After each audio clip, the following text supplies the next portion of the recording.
उत्तर प्रदेश के एक छोटे से गांव सोनपुर में सदियों से एक विशाल बरगद का पेड़ खड़ा था। ये पेड़ गांव के बीचों बीच था और इतना पुराना था कि कहा जाता था जब से गांव बसा है तब से ये पेड़ यहां मौजूद है। इसकी जड़ें दूर दूर तक फैली थीं और शाखाएं इतनी चौड़ी कि पूरे चौपाल को छाया देती थीं। गांव के बुजुर्ग कहते थे, इस बरगद के नीचे कभी ऋषि मुनि तपस्या करते थे। कुछ लोग मानते थे कि इसके नीचे धरती का खजाना छिपा है। औरतें अक्सर वहां दिया बाती करती और बच्चे खेला करते थे। लेकिन जब भी रात होती, लोग इस पेड़ से दूर रहते, क्योंकि मान्यता थी बरगद की जड़ें सिर्फ धरती में नहीं जाती, बल्कि रहस्यों की दुनिया तक जाती हैं। उसी गांव में एक गरीब किसान था, रामू। उसके पास बस 2 छोटे खेत थे, जिनसे साल भर का गुजारा भी मुश्किल से होता। पिता की मौत के बाद उसने मां और छोटी बहन गुड़िया की जिम्मेदारी उठाई थी। अक्सर पेट खाली सोना पड़ता और बरसात में फूस की झोपड़ी तपकती। लेकिन रामू मेहनती था। हर सुबह सूरज निकलने से पहले बैलों को लेकर खेत की ओर निकल जाता और देर रात थक कर लौटता। उसकी मां अक्सर कहती, बेटा, मेहनत कभी बेकार नहीं जाती, ईश्वर जरूर तुझे इनाम देगा।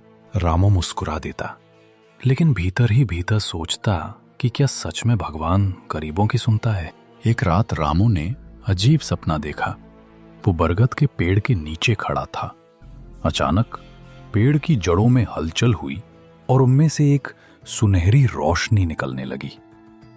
रोशनी से एक औरत का चेहरा उभरा। औरत ने कहा, रामू, अगर तू सच्चा, साहसी और त्यागी है तो इस पेड़ के नीचे छिपा खजाना तेरा होगा। लेकिन याद रख, खजाना पाने से पहले तुझे 3 परीक्षाओं से गुजरना होगा। रामू हड़बड़ाकर जाग गया। उसकी धड़कन तेज थी। उसने सोचा, ये सपना था या सच? क्या वाकई बरगद के नीचे खजाना है? रामू उस रात अकेला बरगद के पास पहुंचा। पूरा गांव सो चुका था। आकाश में बादल थे और हवा में अजीब सी ठंडक। जैसे ही उसने पेड़ की जड़ को छुआ, धरती कांप उठी। अचानक उसके सामने एक काला अजगर फुफकारता हुआ आ खड़ा हुआ। अजगर की आंखें अंगार जैसी थीं। आवाज आई, अगर खजाना चाहिए तो मुझसे गुजरना होगा। रामू कांपा जरूर, पर उसने साहस जुटाया। उसने हाथ में उठाई लकड़ी को मशाल की तरह घुमाया और बोला, मैं खजाने के लिए नहीं, अपने परिवार और गांव के लिए आया हूं। चाहे जान जाए, पीछे नहीं हटूंगा। अजगर अचानक गायब हो गया और धरती से सुनहरी रोशनी फूट पड़ी। आवाज आई, पहली परीक्षा पार की। अगली रात रामू फिर पेड़ के पास गया। इस बार सामने एक बूढ़ा साधु प्रकट हुआ। साधु ने कहा, रामू, खजाने तक पहुंचने का रास्ता बताऊंगा, लेकिन पहले अपने खेत और घर छोड़कर मेरी सेवा करनी होगी। रामू को कुछ समझ नहीं आया। क्या ये सच में साधु है या परीक्षा? उसने अपनी मां की सीख याद की, भरोसा करना सीखो। उसने सिर झुकाया और बोला, ठीक है महाराज, मैं आपकी सेवा करूंगा, पर एक शर्त है, जब तक मेरी मां और बहन को भूखा ना रहना पड़े। साधु मुस्कुराया और अचानक गायब हो गया। आवाज गूंजी, दूसरी परीक्षा पार की, विश्वास। अब तीसरी रात आई।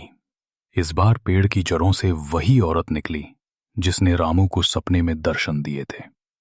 उसने कहा, रामू, खजाना पाने के लिए तुम्हें अपनी सबसे प्यारी चीज कुर्बान करनी होगी। सोच लो, क्या दोगे? रामू का दिल बैठ गया। उसके पास तो वैसे भी कुछ नहीं था। रामू की आंखों में आंसू आ गए।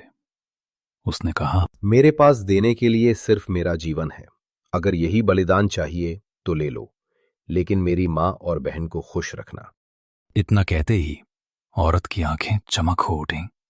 वो बोली, रामू, यही सच्चा बलिदान है, अपने लिए नहीं, दूसरों के लिए जीना।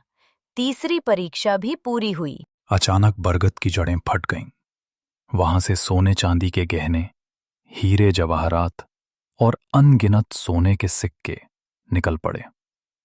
लेकिन सबसे अद्भुत चीज थी एक सुनहरा फूल। ये फूल है असली खजाना। इसे जो भी सच्चे दिल से छुएगा, उसके घर से कभी अन्न और धन खत्म नहीं होगा। लेकिन याद रख, अगर इसमें लालच किया तो सब राख हो जाएगा। रामू ने हाथ जोड़कर धन्यवाद दिया। रामू ने सुनहरे फूल को घर ले जाकर मां को दिखाया। अगले ही दिन से चमत्कार हुआ। उनके खेत में भरपूर अनाज उगने लगा। झोंपड़ी पक्के घर में बदल गई। वीडियो को लाइक और चैनल को सब्सक्राइब करना न भूलें। Thank you for watching.